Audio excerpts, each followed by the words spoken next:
बिस्मिल्लाहिर्रहमानिर्रहीम। अस्सलाम वालेकुम नाज़रीन, आप यूट्यूब चैनल देख रहे हैं, मैं इमरान खान हूँ। नाज़रीन, नोटिफिकेशन तो अभी तक नहीं आया। अब जब मैं आपसे बात कर रहा हूँ, जो आर्मी चीफ को नया नोटिफिकेशन मिलना था कि 5 साल तक वो कंटिन्यू करेंगे, वो अभी तक नहीं आया। आएगा, कब आएगा, नहीं आएगा, ये बहुत सारी चेमगोइयाँ हो रही हैं। लेकिन एक बात तो बड़ी क्लियर है कि नवाज शरीफ और आसिम मुनीर साहब को आपस में ही सौदा करना पड़ेगा, क्योंकि मेरी दानिश में आसिम मुनीर जैसा जर्नैल नवाज शरीफ साहब को मिलेगा नहीं, जो इस लेवल तक मामलात को ले जाए जहां तक आज तक पाकिस्तान का कोई जर्नैल नहीं ले जा सका।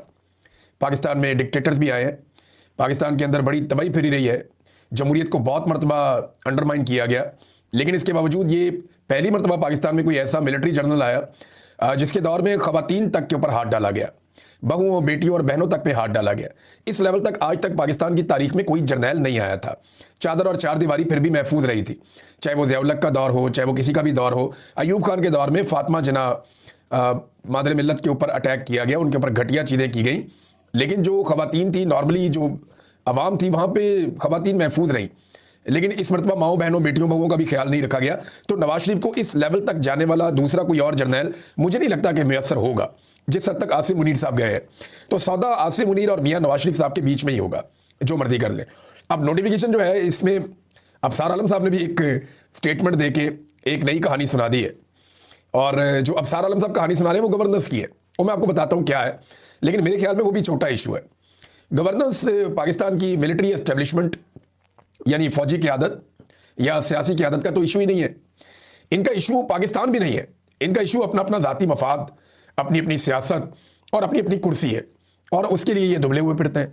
अब देखें ना, अफसार आलम कह रहे हैं कि फौज सिविलियन हुकूमत पर उंगलियां उठा रही है कि उनसे मईशत नहीं चल रही, और ना ही तकरीयाँ मेरिट पे हो रही हैं, काबीना में करप्ट लोग लगाए गए हैं। दूसरी तरफ जो सिविल हुकूमत है वो अपनी कारकर्दगी बेहतर करने की बजाय ये कहती है कि आप कौन सा दूध से धुले हुए हैं, आपके अंदर भी तो फला फला बंदा इतना इतना माल बना रहा है। इल्ज़ामात के खेल में नुकसान पाकिस्तान का हो रहा है और पाकिस्तान के लोगों का हो रहा है। हकीकत यही है कि सिविल मिलिट्री दोनों अतराफ करप्शन और नाअहल अफराद दोनों तरफ मौजूद हैं। अच्छा, ये अब अफसार आलम साहब कह रहे हैं कि वो ये हकीकत जानते हैं। अफसार आलम वो सहाफ़ी हैं जो इस वक्त एस्टेब्लिशमेंट के चहीते हैं, और एस्टेब्लिशमेंट की तरफ से उन्हें सत्ते खैर है, और आजकल उनका सर कढ़ाई में है, सारी उंगलियां घी में, तो आजकल तो वो कुछ भी कह सकते हैं। लेकिन उनका ये मानना है कि चाहे PMLN की हुकूमत है, जिसके वो बड़े करीबी हैं, नवाज शरीफ साहब ने उनको ओहदे भी दिए माजी में, वो नवाज शरीफ और मरीम नवाज की गाड़ी में ट्रैवल भी करते हैं, और बड़ी कुर्बतें हैं उनकी शरीफ खानदान के साथ, और साथ में उनकी मिलिट्री एस्टेब्लिशमेंट के साथ भी बड़ी कुर्बतें हैं। तो वो ये कह रहे हैं कि ना सिर्फ जर्नैल करप्ट है, इस वक्त वो 2 नंबरी और बेईमानी कर रहे हैं, बल्कि जो PMLN की कैबिनेट है वो भी करप्ट है, वहाँ पर भी 2 नंबरी और बेईमानी हो रही है, और उनका ये फरमाना है कि काफ़ी ज़्यादा हो रही है। ये इस हकीकत से पर्दा उठा रहे हैं अफसार आलम साहब। अब मामला है क्या? देखिए, पहले तो ख्वाजा आसिफ साहब का स्टेटमेंट आप देख लें कि ख्वाजा आसिफ साहब ने इसमें क्लैरिटी लेकर आए, और उन्होंने कहा जी कि ये जो नोटिफिकेशन है इसके बारे में गैर ज़रूरी और गैर जिम्मेदाराना क्यासराइयाँ हो रही हैं, और इस अमल का आगाज़ कर दिया गया है। एक नोटिफिकेशन ही लिखना है, अमल का आगाज़ कर दिया गया है। वज़ीर आज़म जल्दी वापस आ जाएंगे, मुनासिब वक्त पर नोटिफिकेशन जारी कर दिया जाएगा, और क्यासराइयाँ ना की जाएँ। ये जनाब ख्वाजा आसिफ साहब ने इसके बारे में एक स्टेटमेंट भी दे दिया। अब वज़ीर दिफा है ना, वज़ीर दिफा के अंडर आता है सेक्रेटरी दिफा, और सेक्रेटरी दिफा के अंडर आता है आर्मी चीफ। उसूल तो ये है। तो वज़ीर दिफा ने कहा तो मान लेना चाहिए कि नोटिफिकेशन हो जाएगा, और मामला वही है कि सौदा आसिम मुनीर और नवाज शरीफ के बीच में ही होगा, किसी तीसरे के बीच में आने के इम्कानात बड़े महदूद हैं। अब अफसार आलम साहब ये बताते हैं कि आसिम मुनीर साहब ने जो सिक्योरिटी वर्कशॉप एक चल रही थी, वहाँ पे जब वो आए तो उन्होंने बंद कमरे में खिताब किया। उसमें उन्होंने एक जुमला बोला और एक नवाज शरीफ का जुमला, तो ये दोनों जुमले उन्होंने आमने सामने खड़े करके ये तासुर दिया जैसे सिविल मिलिट्री ताल्लुकात खराब हो रहे हैं। ओली ट्रेड पर ट्रेडिंग शुरू करें सिर्फ 280 रुपए के साथ, रुकें सिर्फ करके ये तासुर दिया जैसे सिविल मिलिट्री ताल्लुकात खराब हो रहे हैं। जुमला सिंपल ये था कि जनाब, आप 2 खानदानों के गुलाम हैं, या आप 2 लोगों के गुलाम हैं। तो अफसार आलम साहब को लगता है कि वो 2 लोग जरदारी और शरीफ हैं और इनके गुलाम हैं। अब उनको तकलीफ यह है कि इमरान खान का नाम क्यों नहीं लिया। तो इमरान खान साहब की पार्टी तो गुलामी करती नहीं, सादी सी बात है। मैंने देखा पाकिस्तान तहरीक इंसाफ के लोगों ने जितनी इमरान खान पर तनकीद की, कोई सोच भी नहीं सकता। जब इमरान खान साहब कोई गलत चीज़ कर लेते हैं, पाकिस्तान की किसी पॉलिटिकल पार्टी के फॉलोअर्स ने अपनी लीडरशिप के फैसलों को इस तरह क्रिटिकली नहीं देखा जिस तरह पाकिस्तान तहरीक इंसाफ के लोगों ने देखा। चाहे वो उस्मान मुज़दार का फैसला हो, चाहे वो दीगर फैसले हों, तो इमरान खान साहब के सही फैसलों को जिस तरह सपोर्ट करते हैं पाकिस्तान तहरीक इंसाफ के लोग या कारकुन, उसी तरह जब उन्हें लगता है कोई फैसला गलत है तो वो उसके सामने भी आकर खड़े होते हैं। तो ये पाकिस्तान तहरीक इंसाफ में एक थोड़ी सी चीज़ मुख्तलिफ है। एक दौर में ये चीज़ कुछ हद तक पाकिस्तान पीपल्स पार्टी में हुआ करती थी, जब बेनज़ीर भुट्टो नई नई पाकिस्तान वापस आई थी ज़ियाउल हक के तैयारे के हादसे के बाद। लेकिन फिर हमने देखा कि आहिस्ता आहिस्ता पीपल्स पार्टी में से ये चीज़ खत्म होती गई और जरदारियों का मुकम्मल कंट्रोल इस पॉलिटिकल पार्टी के ऊपर हो गया। अब नाज़रीन रोला जो है ना वो परफॉर्मेंस का बताया जा रहा है। फौजी कहते हैं कि सिविलियन काम नहीं कर रहे, सिविलियन कहते हैं कि फौजी काम नहीं कर रहे, वो कहते हैं कि हम काम करें, आपकी ख्वाहिशें पूरी करें। तो देखें इसको थोड़ा और सिंप्लीफाई कर देते हैं, इसको मजीद सिंपल आप ऐसे कर दें कि काम चल ही नहीं रहा। अब आप चाहे एक के ऊपर डालें या दूसरे के ऊपर डालें, काम चलना ही नहीं है। ये जो कह रहे हैं ना फौजी भी पैसे कमा रहे हैं, शहजाद अकबर साहब ने एक खबर दी, उन्होंने बताया कि जनाब एक बड़े फौजी का भाई उठाया गया, बड़ा बदनाम है। तो कुछ अर्सा पहले मुझे कुछ लोगों ने बताया कि ये बंदा जो उठाया गया है ये खुद तो फौजी नहीं है लेकिन बहुत बड़े फौजी ऑफिसर का भाई है। ये दुबई में बैठ के मादनियात के और पेट्रोलियम के सौदे करता है और ये अरबों रुपए के सौदे करता है और ठेकों के जो है वो कारनामे सर अंजाम देता है। अब ये कहानियां इसके बारे में मार्केट में काफ़ी दिनों से थी, लेकिन उसके बाद अब पता चलता है जो शहजाद अकबर साहब की खबर है कि ये बंदा गिरफ्तार हो जाता है। गिरफ्तार क्या होता है, उठा लिया जाता है। फिर ये कहता है जी मैं अकेला तो नहीं, मेरे साथ तो वो भी है, वो भी है, वो भी है, वो भी है, ये सारे मेरे पार्टनर हैं, फलाना फलाना भी इन्वॉल्व है। तो यहाँ तो जिसको हाथ लगाओ वो तरबूज वाले कहते हैं ना जड़ा पनो ही लाल है, तो जिस तरबूज को खोलते हैं वो अंदर से लाल ही निकलता है। यानी जिसको हाथ डालते हैं उसने भी अरबों रुपए हड़प किए हुए होते हैं, जिसको हाथ डालते हैं वो करोड़ों से नीचे तो बात ही नहीं बनती। तो यह अन्नी पड़ी हुई है, दोनों तरफ के लोग लुटमार कर रहे हैं, चाहे वो एस्टेब्लिशमेंट है चाहे वो सियासतदान है। और इसी लुटमार के लिए इन्होंने इमरान खान का रिजीम चेंज ऑपरेशन किया था कि इमरान खान की हुकूमत गिराओ, ये तो दिहाड़ियाँ बंद हो जाएंगी, हमारी दिहाड़ियाँ लगानी है। तो दिहाड़ियाँ तभी लगेंगी सियासतदानों की और जर्नैलों की जब इमरान खान जैसा सियासतदान नहीं होगा जो अवामी फैसले करने की कोशिश करेगा। और 3 साल में आपने देख भी लिया था कि इमरान खान साहब का जो तर्ज हुक्मरानी था वो इन लोगों से तो कम से कम बहुत बेहतर था। अब मुल्क इनसे संभल नहीं रहा और दोनों तरफैन जो हैं वो इमरान खान पे इल्ज़ाम लगा लगा के थक भी गए। यानी पहले तो बड़ा आसान था ना कि इमरान खान पे इल्ज़ाम लगा दो, ये कह दो ये भी इमरान खान की वजह से हुआ, मईशत इमरान खान की वजह से तबाह हुई। अब जनाब 4 साल के बाद आप इमरान खान पे कैसे इल्ज़ाम लगा सकते हैं? 2022 की 21 की कहानी आप 2025-26 में नहीं सुना सकते। लिहाजा अब इमरान खान पे इल्ज़ाम लगाने की भी वो कैपेसिटी नहीं रही और दोनों तरफ थक गए कि कब तक इमरान खान पे डालेंगे। 1 साल हो गया, पीटीआई ने कोई एहतजाज भी नहीं किया। वो छोटा मोटा जलसा जुलूस तो हर पॉलिटिकल पार्टी करती है और मेरे ख्याल में जमात इस्लामी ने पाकिस्तान तहरीक इंसाफ से ज़्यादा पॉलिटिकल एक्टिविटीज़ की हैं, बड़े बड़े जलसे किए हैं, हर शहर के अंदर किए हैं। पीटीआई को तो करने नहीं दिया गया। तो 1 साल हो गया पाकिस्तान तहरीक इंसाफ ने कोई एहतजाजी सियासत भी नहीं की। वो ज़्यादा से ज़्यादा बेचारे चंद बंदे इकट्ठे होकर अडियाला जेल के बाहर चले जाते हैं, वहाँ 4 नारे लगा देते हैं। इसके अलावा तो उन्होंने कोई बड़ा सियासी एहतजाज या कोई लॉन्ग मार्च या ऐसी कोई चीज़ नहीं की जिसके बाद ये कहें कि जनाब वो अदम इस्तेहकाम का शिकार कर रहे हैं पाकिस्तान तहरीक इंसाफ वाले हुकूमत को, या वो काम चलने नहीं दे रहे। तो अब पाकिस्तान तहरीक इंसाफ ने कुछ किया नहीं, लेकिन इसके बावजूद इस पूरे साल के अंदर हर शोबे में तनज़ली हो रही है। यानी सिर्फ नवंबर के महीने में आप उठाकर देखें तो टैक्स कलेक्शन हुई है, ये जो FBR ने की है, इसमें 139 अरब रुपया कम इकट्ठा किया है। अंदाज़ा करें आप, ये टैक्स भी अभी तक कलेक्ट नहीं कर पा रहे और हालात इतने पतले हैं पाकिस्तान के कि कोई चीज़ भी इनके कंट्रोल में नहीं आ रही। अब इल्ज़ामात एक दूसरे पे डाल रहे हैं, लेकिन असल मामला जो अभी भी मुझे ये लगता है बीच में फंसा हुआ है वो ये है कि नवाज शरीफ साहब इमरान खान साहब से मुस्तकिल छुटकारा चाहते हैं। उन्हें यह लगता है कि जब तक उन्हें या उनकी फैमिली को इमरान खान साहब से मुस्तकिल छुटकारा नहीं मिल जाता तब तक उनकी सियासत इसी गड़े में पड़ी रहेगी।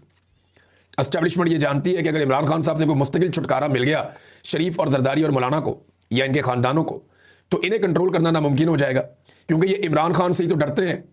और अगर इमरान खान का डर निकल गया बीच में से तो फिर उसके बाद ये हमारे गले पड़ जाएंगे और ये अपनी मनमानी शुरू कर देंगे। तो अब यहाँ पे आके मामला मुझे लगता है फंसा हुआ है और नोटिफिकेशन भी फंसा हुआ है, लेकिन नोटिफिकेशन हो जाएगा और सौदा आसिम मुनीर और नवाज शरीफ के बीच में तय होगा, क्योंकि ये नेचुरल अलायंस है। दोनों इमरान खान से डरते हैं और डर की आप देख लेना, आपको नज़र भी आ रहा है डर, ताहयात इस्तिस्ना के अंदर भी आपको डर नज़र आ रहा है, नवाज शरीफ की बातों में भी आपको डर नज़र आता है, नवाज शरीफ ने जिस किस्म का बूट पॉलिश किया है उसके अंदर भी आपको डर नज़र आता है। तो डर तो है और डर पे कंट्रोल नहीं कर पा रहे, तो ये नोटिफिकेशन हो जाएगा। अब अगर मंगल से पहले नोटिफिकेशन हो जाता है तो मंगल को इमरान खान साहब की बहनों की मुलाकात भी हो सकती है, लेकिन अगर नोटिफिकेशन नहीं होता तो फिर मामला आगे बढ़ जाएगा। अब देखते हैं, एक टाइम और दिया है पाकिस्तान तहरीक इंसाफ ने, इस दौरान में क्या होता है। नाज़रीन, अता तारड़ साहब ने इमरान खान साहब की बहनों को एक ताना दिया। ये ज़रा आप अता तारड़ साहब का स्टेटमेंट जो उन्होंने दिया मैं पहले आपको पढ़ के सुनाता हूँ। उन्होंने कहा जी इमरान खान की बहनें भारतीय चैनल पर मुल्क को बदनाम कर रही हैं, उन्हें चुल्लू भर पानी में डूब मरना चाहिए। यानी ये इमरान खान साहब की बहनों पर इंडियन टीवी को इंटरव्यू दे दिया। इंडियन टीवी को इंटरव्यू क्यों दिया? हम इंडिया के साथ दहशतगर्दी की लड़ाई लड़ रहे हैं, हमारी उनके साथ जंग हुई है, ये वो सारी बातें उन्होंने की और इमरान खान साहब की बहनों के ऊपर डाल दिया। अब अता तारड़ साहब एक्चुअली जो आपने बात की है कि डूब के मर जाना चाहिए, ये तो फिर नवाज शरीफ साहब को डूब के मर जाना चाहिए। इमरान खान की बहन ने इंडियन मीडिया पे क्या डिस्कस किया, अपने भाई को डिस्कस किया, और वो कभी भी कोई वजीर आज़म नहीं रही, एक आम औरत है। कभी MNA MPA भी नहीं रही, एक आम औरत है। कभी सरकारी मुलाजिम भी नहीं रही, एक आम औरत है। तो उसने इंडियन टीवी को इंटरव्यू दे दिया। लेकिन सवाल ये पैदा होता है कि आपका लीडर नवाज शरीफ अपने रियासती मामलात इंडियन टीवी चैनल्स के ऊपर डिस्कस करे उनके सहाफ़ियों के साथ, अपने इदारों के मामलात इंडियन सहाफ़ियों के साथ डिस्कस करे, फौज की सियासत में मुदाखलत को खुलकर इंडिया के साथ डिस्कस करे, उनके खिलाफ कार्रवाई के मामलात, गद्दारी के इल्ज़ामात और पीठ में छुरा घोंपने जैसे इल्ज़ामात वगैरह, ये सारे आपका साबिक वज़ीर आज़म नवाज शरीफ इंडियन चैनल पे बैठ के लगाए, जो गलत नहीं है। यानी नवाज शरीफ ने जो बातें की मिलिट्री एस्टेब्लिशमेंट के खिलाफ, वो बातें ठीक हैं, और नवाज शरीफ ने जो बातें की वो इंडियन चैनल्स के ऊपर बैठ के की, तो उसकी चॉइस है, वो इंडियन चैनल पे बैठ के करे, अमेरिकन चैनल पे बैठ के करे, इससे क्या फ़र्क पड़ता है। तो अगर नवाज शरीफ गद्दार नहीं है या वो चुल्लू भर पानी में डूब के नहीं मर रहा, तो फिर नौरीन खानम क्यों चुल्लू भर पानी में डूब कर मर जाए। अता तारड़ साहब, इसके बारे में सोचिएगा।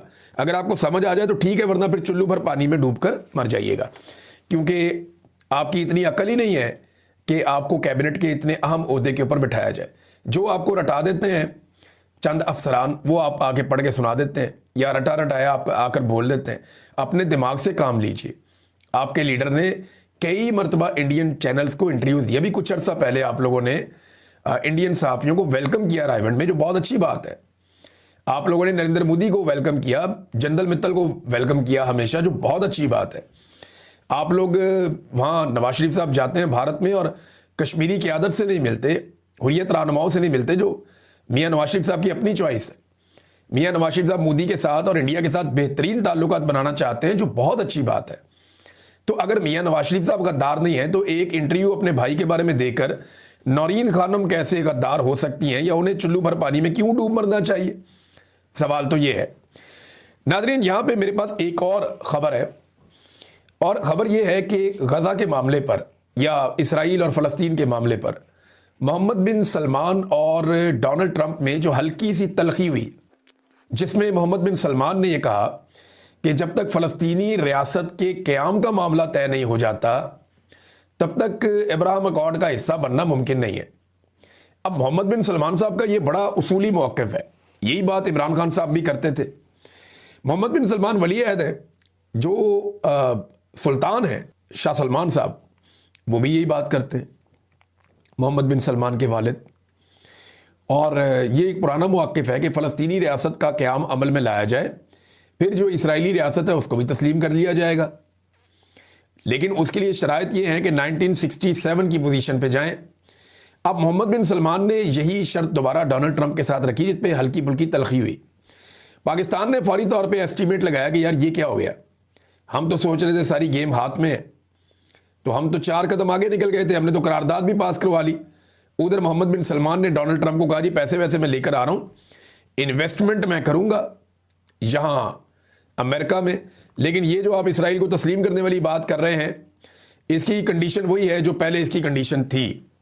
अब साथ ही पाकिस्तान ने भी अपना पैंतरा बदलना शुरू, पाकिस्तान के क्योंकि मास्टर्स है ना, अमेरिका, सऊदीया, और पाकिस्तान ज़्यादातर सऊदीया था, तो पाकिस्तान के मास्टर्स जैसे ही अपनी पोजीशन बदलते हैं, पाकिस्तान भी अपनी पोजीशन को उसके मुताबिक अलाइन करता है। ख्वाजा आसिफ का स्टेटमेंट आ गया, गज़ा मुआहदे के हामी मुस्लिम ममालिक को अपनी पोजीशन पर दोबारा गौर करने की ज़रूरत पड़ सकती है, क्योंकि इलाके में नाजुक जंगबंदी की मुसलसल खिलाफ वर्जियाँ हो रही हैं। ख्वाजा आसिफ साहब ने देखा कैसे पैंतरा बदला है यहाँ पे। अब क्योंकि मोहम्मद बिन सलमान ने फौरी तौर पे कोई रद्द-ए-अमल नहीं दिया, तो पाकिस्तान को लगा कि हम ज़्यादा आगे ना निकल जाएं, लिहाजा अब ये पीछे हटना चाहते हैं। तो क्या ट्रंप इन्हें पीछे हटने देगा, ये भी एक सवाल है। मुझे लगता है जब भी ट्रंप का इनको फ़ोन आएगा, ये जूते पॉलिश करना शुरू हो जाएंगे, क्योंकि अब तो आलमी सतह पे शहबाज शरीफ को कहा जाता है कि शू शाइन बॉय, जूते चमकाने वाला लड़का। तो शहबाज शरीफ साहब जो है वो दोबारा वही करेंगे। अब इसमें इसहाक डार साहब का एक स्टेटमेंट आया नाज़रीन, ये बड़ा इंटरेस्टिंग स्टेटमेंट है। डार साहब कहते हैं कि वज़ीर आज़म ने आर्मी चीफ से मशवरा करके फ़ौज भेजने का ऐलान किया। ये गज़ा में मशवरा नहीं, आर्मी चीफ के हुक्म पर, आपको ये कहना चाहिए था। वज़ीर आज़म की क्या औकात है कि आर्मी चीफ से मशवरा करे। वज़ीर आज़म सिर्फ आर्मी चीफ से हुक्म लेते हैं और जो वो कागज़ भेजते हैं उस पर दस्तखत करते हैं। ये औकात है इस वक्त पाकिस्तान के वज़ीर आज़म की, और ये मैंने इंटरनेशनली हर जगह पे ये बात की जा रही है। वज़ीर आज़म ने आर्मी चीफ से मशवरा करके फ़ौज भेजने का ऐलान किया। फ़ौज गज़ा भेजने के लिए हम तैयार हैं। डार साहब कह रहे हैं, वज़ीर ख़ारजा पाकिस्तान के डिप्टी वज़ीर आज़म, वो कह रहे हैं जी गज़ा हम फ़ौज भेजने के लिए तैयार हैं, लेकिन हमास को गैर मुसल्लह करना हमारा काम नहीं है। और तुसी उत्ते की लैन जा रहे हो, के लिए तैयार हैं, लेकिन हमास को गैर मुसल्लह करना हमारा काम नहीं है। और तुसी उत्ते की लैन जा रहे हो। डार साहब कह रहे हैं कि फ़ौज भेजेंगे गज़ा में, हमास को गैर मुसल्लह करना हमारा काम नहीं है। तो फिर डार साहब वहाँ पे करारदाद के ऊपर वोट क्यों दिया था? वो करारदाद तो यही कहती है कि हमास को गैर मुसल्लह करना है और उसके लिए एक स्टेबलाइजेशन फोर्स भेजनी है। ये जो फौज जाएगी इसकी जो बेसिक ड्यूटी होगी, नंबर 1 हमास को गैर मुसल्लह करना, नंबर 2 इसराइल की सरहदों की हिफाजत करना। ये 2 जिम्मेदारियां, बड़ी जिम्मेदारियां हैं उस फौज की जो फौज यहां से जा रही है। अब डार साहब कह रहे हैं जी हमास को गैर मुसल्लह करना हमारा काम नहीं है, तो और आप वहां पे ट्रैफिक कंट्रोल करने जा रहे हैं गज़ा में, या वहां पे इमदादी सरगर्मियों में हिस्सा लेने जा रहे हैं गज़ा में, या वहां तेल के कुएं ढूंढने जा रहे हैं आप गज़ा में, या आप वहां क्या करने जा रहे हैं? फिर भाई फौज का काम लड़ाई करना होता है, और क्या काम होता है? तो लड़ने का काम ही करना है फौज ने। अब इसराइल से तो आपने लड़ना नहीं है, उनके साथ मिलकर तो आपने करारदाद पास करवाई है, तो लड़ना तो आपको फलस्तीन के साथ पड़ेगा। तो ये नैरेटिव आप ना बनाए, आपकी फौज वही काम करेगी जो डोनाल्ड ट्रंप के तैनात किए हुए ऑफिसर्स वहां पे हुक्म देंगे, वो करना पड़ेगा, उसके अलावा गुजारा नहीं है, वो करना पड़ेगा, तभी तो आपके मामला हल होंगे। नादरीन, NA 18 हरीपुर, उसके हवाले से एक इंक्वायरी का हुक्म दे दिया। वज़ीर आला सुहेल आफरीदी ने NA 18 हरीपुर ज़िमनी इंतखाबात की इंक्वायरी का फैसला कर लिया। ये शफी जान साहब जो तर्जुमान है वज़ीर आला के और ये मामले खुसूसी भी हैं, उन्होंने ये बयान जारी किया। और सुहेल आफरीदी ने NA 18 हरीपुर के ज़िमनी इंतखाबात में पार्टी को इंक्वायरी का इख्तियार दे दिया। ज़िमनी इलेक्शन में क्लास 4 से लेकर डिप्टी कमिश्नर तक सबकी मुकम्मल इंक्वायरी होगी। किसी भी एहलकार या अफसर के मुलव्विस होने पर सख्त तादीबी कार्रवाई होगी। हमें यकीन है कि सूबाई हुकूमत के मातहत मुलाजमीन और अफसरान धांधली में मुलव्विस नहीं, फिर भी शफाफियत के लिए इंक्वायरी कर रहे हैं। ज़िमनी इंतखाबात में मुबैना धांधली पर इलेक्शन कमीशन को रेफरेंस भेज रहे हैं। प्रिसाइडिंग अफसरान के बयानात और बयान हल्फी कलमबंद किए जा रहे हैं। ये मामले में अगर पाकिस्तान तहरीक इंसाफ ठीक तरीके से हैंडल कर गई ना, तो यहाँ धांधली में इनकी जान फंस जाएगी PMLN की, और पूरे पाकिस्तान का इलेक्शन एक्सपोज होगा। क्योंकि देखिए सारे प्रिसाइडिंग ऑफिसर वहीं से हैं और उन्होंने ही फॉर्म 45 जारी किए हैं। अब PTI के पास सारे के सारे फॉर्म 45 हैं, उन्होंने वो फॉर्म 45 लेकर जाने और प्रिसाइडिंग ऑफिसर से बयान हल्फी लेने कि जनाब ये वाले जो फॉर्म 45 है ये हमने जारी किए हुए हैं। और जब वो ये बता देंगे कि ये वाले फॉर्म 45 हमने जारी किए हुए हैं, तो उन फॉर्म 45 की बुनियाद के ऊपर पूरे इलेक्शन का रिजल्ट तब्दील हो जाएगा, इलेक्शन कमीशन भी फंस जाएगा। ये मामला अदालत में भी जा सकता है, मामला चलेगा लंबा, लेकिन ये है कि एक्सपोज बहुत बुरी तरह होंगे धांधली वाले इलेक्शन के हवाले से पाकिस्तान की वफाकी हुकूमत और एस्टेब्लिशमेंट। अब तक इतना ही, अपना ख्याल रखिएगा, अपने चैनल का भी। अल्लाह हाफ़िज़।